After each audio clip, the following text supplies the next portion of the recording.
Hey everyone, welcome to my channel Electric, and today we will be learning about what AC and DC is and what is the basic difference between the two.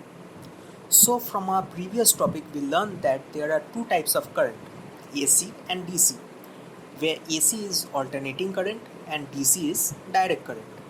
Also, it is common knowledge that Nikola Tesla was the first man to invent alternating current motor and developed AC generation and transmission technology, whereas Thomas Alva Edison was the first man to discover DC generation by incorporating the incandescent light bulb. Both these gentlemen were prominent figures in the field that shaped the future of electricity, but they feuded and waged the war of currents in the 1800s to find out whose electrical system would power up the world. This was eventually known as the AC-DC war in the coming years, but more on that in a later video. Coming back to the question at hand, let us remember from our previous video that free electrons move randomly in a conductor but gain a direction of motion when voltage is applied. If you wish to see this topic, there is a video already made discussing about electricity, current and voltage, whose link is down in the description below.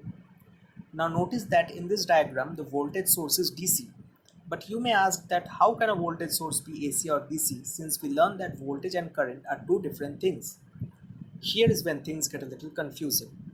Turns out we tend to use AC and DC abbreviations for current as well as voltage sources. So in other words, DC is the voltage source or current that is steady, whereas AC is the voltage source or current that changes.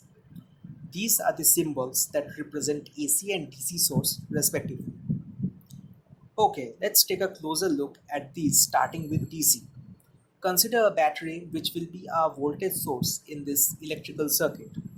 As we have noticed earlier, this DC voltage source causes a steady flow of free electrons generating current, and this current only flows in a single direction.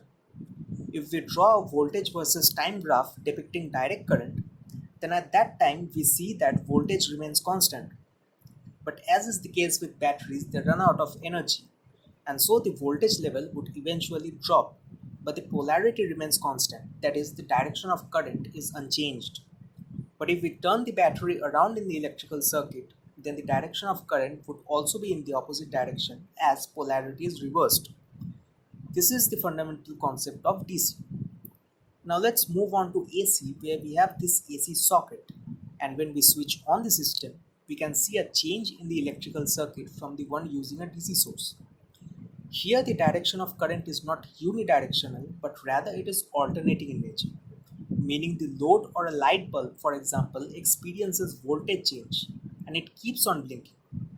To understand this phenomenon, let us again draw a voltage versus time graph, but this time depicting alternating current.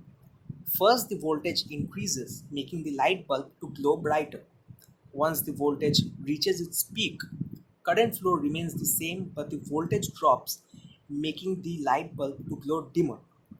On reaching 0 volts, the voltage polarity changes, causing current to flow in the opposite direction, and again when voltage gets close to its peak, the bulb gets brighter and dims back down.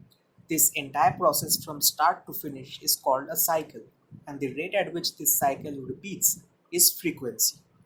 Now frequency is measured using the unit Hertz, which is the number of cycles in 1 second. Different parts of the world uses different frequencies for their AC systems. Like in India, the frequency is 50 Hz. This means that in 1 second, the cycle repeats itself at least 50 times, as in the light bulb is blinking 50 times in 1 second, but the rate is so fast that our slow human eyes sees it as constant light. In summary, while the abbreviations for AC and DC include the word current, they can be used to describe different types of voltage sources as well as current. So DC voltages do not fluctuate and the current flows in one direction. AC voltage sources change over time and the current flow can alternate directions. So I hope that you now understand the concepts of AC and DC and also the basic difference between the two. If you have any further doubts or questions, please feel free to comment down below, and also don't forget to like, share and subscribe to my channel Electric. I will post stuff like this to clear your concepts and make it as simple and short as possible. Until then, bye.